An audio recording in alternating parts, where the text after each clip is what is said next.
ಸಮಸ್ತ ಎಲ್ಲ ನನ್ನ ಕನ್ನಡ ಬಂಧುಗಳಿಗೆ ಕನ್ನಡಿಗರ ಸ್ವಾಭಿಮಾನದ ಪಕ್ಷ ಕನ್ನಡ ದೇಶದ ಪಕ್ಷದ ವತಿಯಿಂದ ಶರಣಾರ್ಥಿಗಳು. ಒಂದು ದಿನದ ಹಿಂದೆ ನಿನ್ನೆ 14ನೇ ತಾರೀಕು ಭಾರತ ಒಕ್ಕೂಟ ಸರ್ಕಾರ, ಇಂಡಿಯಾ ಯೂನಿಯನ್ ಸರ್ಕಾರ ಒಂದು ಆಚರಣೆ ಮಾಡುತ್ತೆ. ಏನು ಆ ದಿನಾಚರಣೆ? ಹಿಂದಿ ದಿವಸ್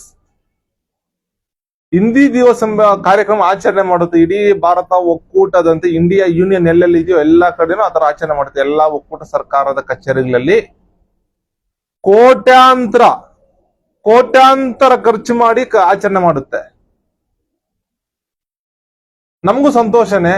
ನೀವು ಒಕ್ಕೂಟ ಸರ್ಕಾರ ಏನ್ ಹಿಂದಿ ದಿವಸ ಆಚರಣೆ ಮಾಡಿದ್ದು ತುಂಬಾ ಸಂತೋಷನೇ. ಯಾಕಂದ್ರೆ ಭಾರತ ಒಂದು ಒಕ್ಕೂಟ ವ್ಯವಸ್ಥೆಯಲ್ಲಿ ಸಂವಿಧಾನದಲ್ಲಿ 22 ಭಾಷೆಗಳ ಮಾನ್ಯತೆ ಇದೆ. ಆಚರಣೆ ಮಾಡಿದ್ರಿ, ಸಂತೋಷನೇ, ಎಲ್ಲ ಆಯ್ತು. ಆ ಒಂದು ಹಿಂದಿ ದಿವಸದ ಕಾರ್ಯಕ್ರಮದಲ್ಲಿ ಭಾರತ ಒಕ್ಕೂಟ ಸರ್ಕಾರದ ಗೃಹ ಮಂತ್ರಿಗಳಾದಂತಹ ಅಮಿತ್ ಶಾ ಅವರು ಭಾಗಿಯಾಗ್ತಾರೆ. ಭಾಗಿಯಾಗಿ ಭಾಷಣ ಮಾಡ್ತಾ ಹಿಂದಿ ಭಾಷೆಯನ್ನ ನ್ಯಾಯಾಂಗದಲ್ಲಿ ಸರ್ಕಾರದ ಸಂಪೂರ್ಣ ಹಿಂದೀಕರಣ, ನ್ಯಾಯಾಂಗದಲ್ಲಿ, ತಂತ್ರಜ್ಞಾನದಲ್ಲಿ, ವಿಜ್ಞಾನದಲ್ಲಿ ಹಿಂದೀಕರಣ ಮಾಡಬೇಕು, ಅದರ ಬಗ್ಗೆ ನಾವು ಒಕ್ಕೂಟ ಸರ್ಕಾರ ಕ್ರಮ ತಗೊಂತೀವಿ ಅಂತ ಹೇಳ್ತಾರೆ. ಸಂತೋಷ. ತಾವು ಹಿಂದಿ ದೇಶದಲ್ಲಿ ಏನ್ ಮಾಡ್ತಾರೆ ಎಲ್ಲ ಮಾಡಿ, ತಾವು ಏನ್ ಮಾಡಿದರೋ ಹಿಂದಿ ದಿವಸಕ್ಕೆ ನಾವು ನಮ್ಮ ಪಕ್ಷದಿಂದ ಸಮಸ್ತ ಕನ್ನಡ ಬಂಧುಗಳ ಪರವಾಗಿ ಹಿಂದಿ ದಿವಸದ ಶುಭಾಶಯಗಳು ಹೇಳ್ತೀವಿ. ಆ ಒಂದು ಭಾಷೆಗೆ ನಾವು ಗೌರವ ಕೊಡ್ತೀವಿ. ಇಲ್ಲಿ ಅವ್ರ ದೇಶದಲ್ಲಿ ಇಲ್ಲಲ್ಲ, ಕನ್ನಡ ದೇಶದಲ್ಲ.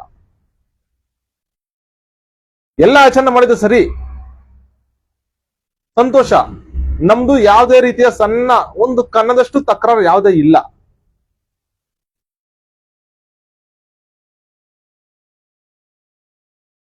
ಮಾನ್ಯ ಗೃಹ ಮಂತ್ರಿಗಳೇ,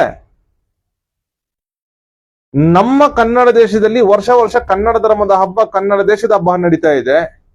ಯಾವತ್ತಾದ್ರೂ ತಾವು ಭಾಗಿಯಾಗಿದ್ದೀರಾ?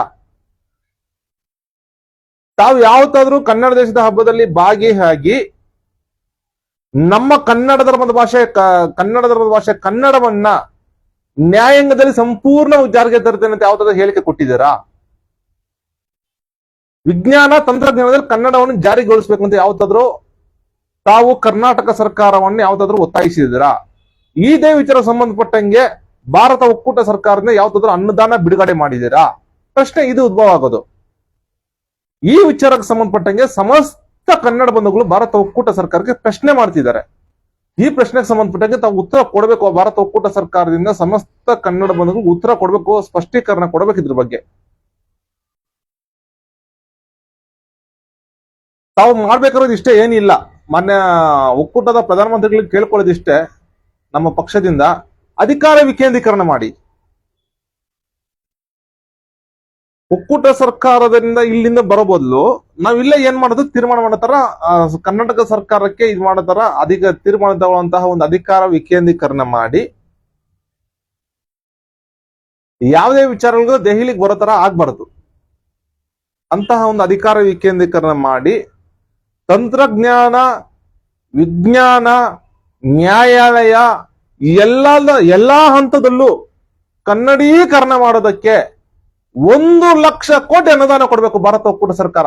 ನಮ್ಮ ಕರ್ನಾಟಕ ಸರ್ಕಾರಕ್ಕೆ, ಕನ್ನಡ ಬಂಧುಗಳಿಗೆ ಅಂತ ಹೇಳ್ಬಿಟ್ಟು ಸಮಸ್ತ ಕನ್ನಡ ಬಂಧುಗಳ ಪರವಾಗಿ ನಮ್ಮ ಪಕ್ಷದಿಂದ ಭಾರತ ಒಕ್ಕೂಟ ಸರ್ಕಾರಕ್ಕೆ, ಪ್ರಧಾನಮಂತ್ರಿಗಳಿಗೆ, ಗೃಹ ಮಂತ್ರಿಗಳಿಗೆ ನಮ್ಮ ಪಕ್ಷದಿಂದ ಒತ್ತಾಯ ಮಾಡ್ತಾ ಇದ್ದೀವಿ. ಜೈ ಕನ್ನಡಾಂಬೆ, ಜೈ ಕನ್ನಡ ಧರ್ಮ, ಜೈ ಕನ್ನಡ ದೇಶ. ಶರಣಾರ್ಥಿಗಳು.